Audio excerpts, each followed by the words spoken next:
The Fast and the Furious, Tokyo Drift dropped into theaters in 2006 and completely changed everything we thought we knew about the franchise. But what happened behind the scenes is even wilder than the sideways action on screen. The studio almost released it straight to DVD. The original script had Dominic Toretto solving a murder mystery. 3 different actors were considered for the lead before anyone settled on a 23-year-old playing a 17-year-old. And a 30-second cameo was traded for the rights to an entirely different franchise. That was Tokyo Drift, the film that was supposed to end the franchise and instead quietly saved it. Today we're breaking down 21 weird facts about this cult classic, from casting disasters that almost destroyed careers to a secret deal that saved 2 entire franchises. We'll uncover hidden cameos, illegal filming operations, and one bonus fact at the end that proves this movie was never supposed to exist at all. Buckle up, it's time to drift back. Chapter 1, the 23-year-old high school student. Here's something that still makes fans do a double take. Lucas Black was 23 years old when he played 17-year-old Shawn Boswell. The Alabama-born actor was cast despite being clearly too old for the role, and the age gap only got more absurd as the franchise continued. When Black reprised the role for Furious 7 in 2015, which chronologically takes place immediately after Tokyo Drift, he was 32 years old, still playing the same high school senior. The producers tried everything from wardrobe choices to camera angles to make him appear younger. Neither worked particularly convincingly. Black has since joked about it, but at the time, the casting raised eyebrows across Hollywood. Still, his natural charisma and that unmistakable southern drawl won fans over anyway. Chapter 2, the director's first choice, Joseph Gordon-Levitt. Before Lucas Black and Channing Tatum, director Justin Lin had his heart set on Joseph Gordon-Levitt for the role of Shawn Boswell. Lin wanted to make Shawn half Japanese and met with Gordon-Levitt personally in an editing room to pitch him the vision. Universal executives shot it down, worried that an actor known primarily for TV sitcoms like Third Rock from the Sun couldn't carry a major blockbuster. The studio wanted someone with more action credibility. After Gordon-Levitt was rejected, he went on to become a major star in Inception and The Dark Knight Rises, proving Universal's concerns were wildly off base. It's fascinating to imagine how different the franchise might look today. Chapter 3, Channing Tatum's career worst audition. Before he became Magic Mike, Channing Tatum desperately wanted to be the Drift King. The actor auditioned for the role of Shawn Boswell and has since called it the worst audition of his entire career. In a 2016 interview with Jimmy Kimmel, Tatum confessed he wanted the role specifically because he wanted to visit Tokyo. The audition went so badly that he stopped halfway through and walked out. He forgot his lines, started sweating profusely, and completely froze. Director Justin Lin later confirmed that despite the disaster, Tatum actually made it into his top 3 candidates. Sometimes the worst auditions still get you close. Tatum went on to find fame elsewhere with Step Up just months later. Chapter 4, the real Drift King in plain sight. One of the best hidden Easter eggs in Tokyo Drift sits right there in the open. During the scene where Shawn is learning to drift at the docks, 2 elderly fishermen watch from the pier and comment on his skills. One of them mutters the now iconic line, "You call that drifting?" That fisherman is Keiichi Tsuchiya, the actual Drift King of Japan. Tsuchiya invented the sport of drifting and inspired the legendary anime Initial D. Director Justin Lin knew exactly what he was doing by putting the godfather of drifting in that scene. When Shawn finally improves, Tsuchiya gives an approving nod and says, "Not bad for drift enthusiasts." That subtle approval from the master himself is worth more than any trophy. Tsuchiya also served as the film's stunt coordinator. Chapter 5, Han existed before Fast and Furious. Sung Kang's character. Han isn't a Fast and Furious original. He first appeared in Justin Lin's 2002 indie film Better Luck Tomorrow, a crime drama about Asian American high school students involved in petty theft and eventually murder. When Lin was hired for Tokyo Drift, he pitched bringing Han into the franchise. Universal was skeptical about putting an Asian American actor in such a prominent role, so Lin showed them Better Luck Tomorrow. The studio was so impressed with Kang's screen presence that they agreed. Both Lin and Kang consider the 2 versions of Han to be the same character, making Better Luck Tomorrow an unofficial prequel to the entire franchise. Han's constant snacking in the films is actually an Easter egg referencing his chain smoking in Better Luck Tomorrow, which Universal wouldn't allow in a PG-13 movie. Chapter 6, the fall guy who spent a night in jail. Filming in Tokyo proved nearly impossible because Japan doesn't issue traditional film permits. Director Justin Lin wanted authentic footage of Shibuya Crossing. the most crowded intersection in the world, so he did what Dom Toretto would do. He broke the law. The crew filmed guerrilla style without permission, and when police arrived to make arrests, something unexpected happened. A crew member, Lin, didn't recognize, stepped forward and claimed to be the director. Universal had secretly hired a fall guy whose entire job was to take the blame and spend a night in jail if necessary. Lin didn't even know this person existed until that moment. The fall guy spent the night in a Japanese jail cell while Lin escaped with his footage. True family loyalty right there. Chapter 7, Vin Diesel's genius trade deal. Vin Diesel's cameo at the end of Tokyo Drift isn't just a cool surprise, it's the result of one of the smartest deals in Hollywood history. After skipping Too Fast, Too Furious entirely, Diesel agreed to appear in Tokyo Drift under one condition. Instead of his usual acting fee, he wanted Universal to give him the rights to the Riddick character. The studio agreed without hesitation. Years later, Diesel called this one of the best deals in Hollywood history. He got 2 franchises out of it, Fast and Furious, which Universal thought was finished, and Riddick, which they never planned to make again. That 30-second cameo ultimately saved both franchises and put Diesel back in the driver's seat for the next decade of blockbusters. Chapter 8, the studio almost bypassed theaters. With no Vin Diesel, no Paul Walker, and a relatively unknown cast, Universal seriously considered releasing Tokyo Drift straight to DVD. Universal had told Paul Walker he was too old to appear alongside high school characters, despite simultaneously casting a 23-year-old in the lead role. What saved it was a series of surprisingly positive test screenings. Audiences responded enthusiastically to the drifting sequences and Han's character. The studio decided to take a chance on a theatrical release, but kept the budget relatively low at $85 million.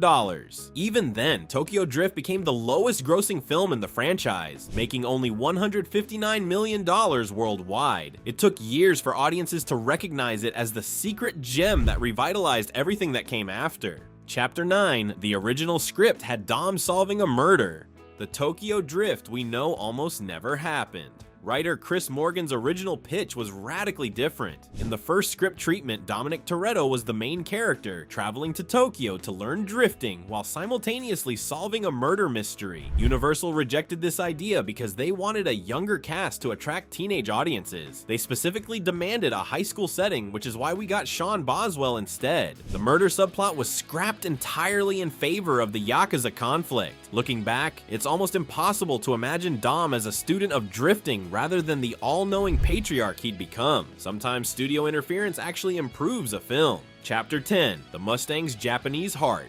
The 1967 Ford Mustang that Shawn builds for the final race represents something deeper than muscle car glory. Under that American hood sits a Japanese Nissan RB 26 engine transplanted from the destroyed Silvia S15. This wasn't just a plot point. The production team actually built a real functioning RB 26 swapped Mustang for the film. The symbolism was intentional. Shawn, an American outsider, has to embrace Japanese culture to win. The engine swap took 2 months to complete and reportedly produced around 500 horsepower. 6 Mustangs were used during production, and remarkably, every single one survived filming without being destroyed. The hero car with the actual RB26 engine was later sold and now sits in the Volo Auto Museum in Chicago. Chapter 11, 249 cars were destroyed. The body count for automobiles in Tokyo Drift was staggering. A total of 249 cars were wrecked, crashed, or completely destroyed during production, more than any previous Fast and Furious film. The production team built multiple copies of every hero car, knowing they'd be demolished during stunts. 11 copies of Shawn's 1971 Monte Carlo were constructed just for the opening race alone. Toyota donated 4,000 tires for filming, and roughly half were actually used. The sheer logistics of coordinating that much automotive carnage required a dedicated team working around the clock. By the time cameras stopped rolling, the wreckage could have filled a junkyard.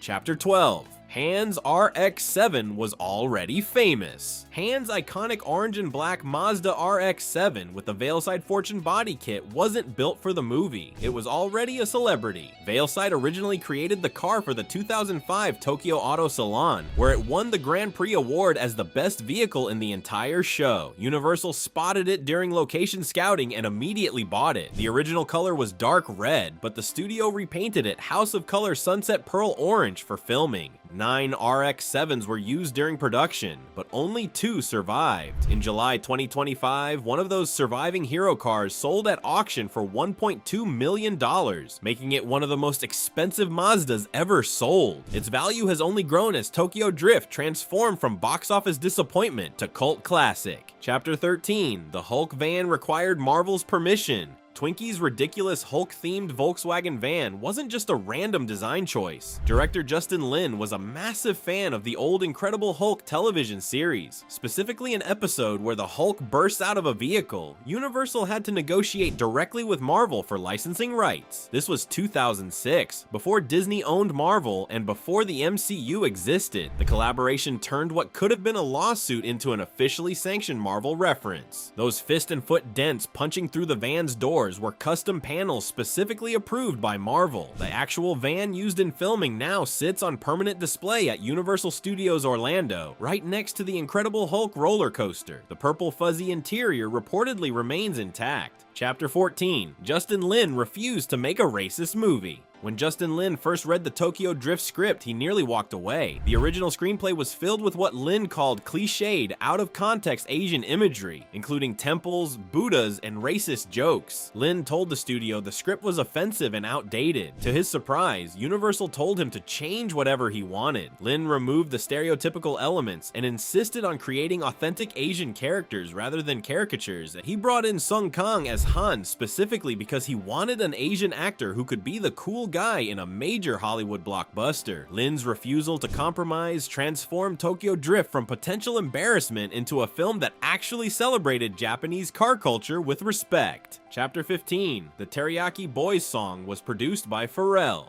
That impossibly catchy "I Wonder If You Know" theme song wasn't just thrown together. The track was co-written and produced by Pharrell Williams alongside the Japanese hip-hop group Teriyaki Boys. Pharrell personally crafted the beat to capture the energy of Tokyo's street racing scene. The song became an instant cultural phenomenon, introducing Western audiences to Japanese hip-hop, while simultaneously becoming a meme that's persisted for nearly 2 decades. The lyrics blend English and Japanese, mirroring Shawn's journey as an outsider learning to navigate Tokyo. Pharrell understood that the soundtrack needed to feel authentically Japanese while remaining accessible to American audiences. That balance made the song iconic and cemented Tokyo Drift's place in pop culture history. Chapter 16, Han's name is a Star Wars joke. Both Sung Kang and Justin Lin have confirmed that Han's full name, Han Solo, is a deliberate play on Han Solo from Star Wars. The name is meant to be a fake identity the character uses, which explains why federal databases in later films only have limited information on him. When Han was revealed to be alive in F9, the hashtag #HanIsAlive trended worldwide, briefly confusing Star Wars fans who thought it referred to Han Solo's death in The Force Awakens. The dual fandom collision became an internet phenomenon. Lin always intended the name as a loving tribute to the original space smuggler. Both characters share a similar cool, laid-back demeanor. Chapter 17, Paul Walker was rejected for being too old. The reason Paul Walker didn't return for Tokyo Drift isn't because he didn't want to. Universal told him he was too old. The studio wanted to pivot toward a younger demographic after Too Fast, Too Furious underperformed at the box office. Executives believed Walker, who was in his 30s, couldn't convincingly play alongside high school characters. This decision seemed short-sighted at the time, and looks even worse in retrospect considering they then cast 23-year-old Lucas Black as a teenager anyway. Walker's absence created the opening for new characters like Han and Shawn, which inadvertently enriched the franchise's future. Chapter 18, Han's death was never permanent. When Han's RX-7 explodes during the chase sequence, audiences assumed the character was gone forever, but Justin Lin always planned for Han to return. The director deliberately wrote Han's death as ambiguous, leaving room for resurrection. The subsequent films were technically prequels set before Tokyo Drift chronologically, which allowed Han to appear in Fast and Furious, Fast 5, and Fast and Furious 6, despite being dead. When fans launched the Justice for Han campaign demanding the franchise address his murder, Lin listened. F9 finally revealed that Han faked his death with help from Mr. Nobody. The beloved character had been hiding for years, waiting for the right moment to return. Lin had been playing the longest game in franchise history. Chapter 19. The Shibuya scene was mostly digital. That breathtaking drift sequence through Shibuya Crossing looks authentic because they used real Tokyo footage, but the actual cars were never there. After the guerrilla filming operation got the crew kicked out, the production team had to get creative. They built an elaborate recreation of the intersection on a Los Angeles parking lot, then used cutting-edge visual effects to composite real Shibuya footage around the cars. The film featured 768 visual effects shots, more than 5 times the original Fast and Furious. Most viewers have no idea they're watching a digital Tokyo. Chapter 20. The Veilside RX-7 sold for $1.2 million. In July 2025, one of the surviving Hero RX-7s from Tokyo Drift sold at auction for $1.2 million. That makes it one of the most expensive Mazdas ever sold. The car's value has only grown as Tokyo Drift transformed from box office disappointment to cult classic. What started as an award-winning show car at the Tokyo Auto Salon became a Hollywood icon, and now $1 million collectible. Here's the fact that puts everything into perspective. Tokyo Drift only exists because Vin Diesel turned down $25 million to star in Too Fast, Too Furious. Universal offered Diesel an enormous payday to return for the second film, and he walked away. At the time, Diesel felt sequels were beneath him. He wanted to focus on passion projects like the Chronicles of Riddick. Universal moved forward without him, and Too Fast, Too Furious underperformed. Desperate to salvage the franchise, the studio greenlit Tokyo Drift with a completely new direction. They hired Justin Lin, an indie director with zero blockbuster experience. They brought in unknown actors. They moved the entire story to Japan. Had Diesel taken that $25 million, there would be no Tokyo Drift, no Han, no drift culture explosion, and possibly no franchise revival at all. Sometimes saying no is the most important creative decision someone can make. Tokyo Drift was supposed to be the end. Instead, it became the beginning of something far bigger than anyone imagined. A film that flopped at the box office has become a cult favorite, beloved by car enthusiasts and casual fans alike. It introduced drifting to mainstream audiences, gave us Han, one of the franchise's most beloved characters, and proved that the Fast and Furious universe could survive without its original stars. If you made it this far, hit that like button and subscribe for more videos about your favorite films. And drop a comment. Which fact surprised you the most? See you in the next one.